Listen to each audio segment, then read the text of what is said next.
So let's create the map. And there's basically three layers that you need to worry about.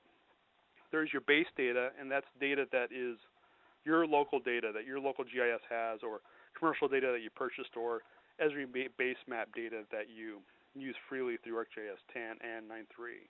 Then there's a map grid layer or an index layer, and that's basically your map grid. And it's different than your normal map grid. Most map grids are square and they fit together. This index grid is actually, if you looked at it on a map, a true GIS person would just probably go nuts because the topology is off, things cross over each other. It's not a very pretty layer, but it's a functional layer, and I'll explain that more here in a bit.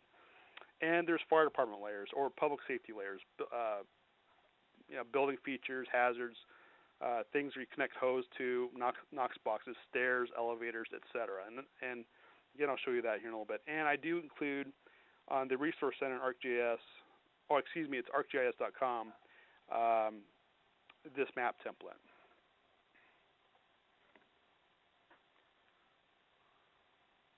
So what you want to do is add your base data. So here's some options where you can collect the base data. Most jurisdictions have their own data, and that's good, but sometimes your jurisdiction may or may not have the data you're looking for, or you might have just old imagery, and it's really tough to use your data because your information's old and you have maybe a new complex.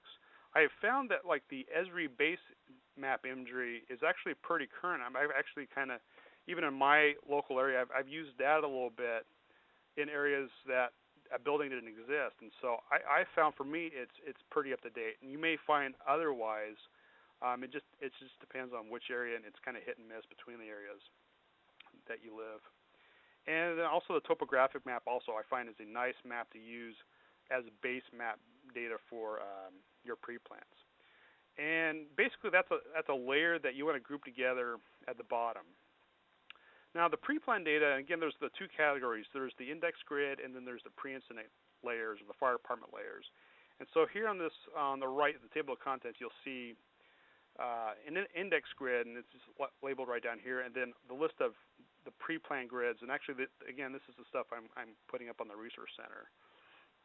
The thing to remember with the index grid is that it's a standalone grid, and when you output it, you'll want to turn it off because you don't want to see that grid on your map. And so, it's more of a utility type layer.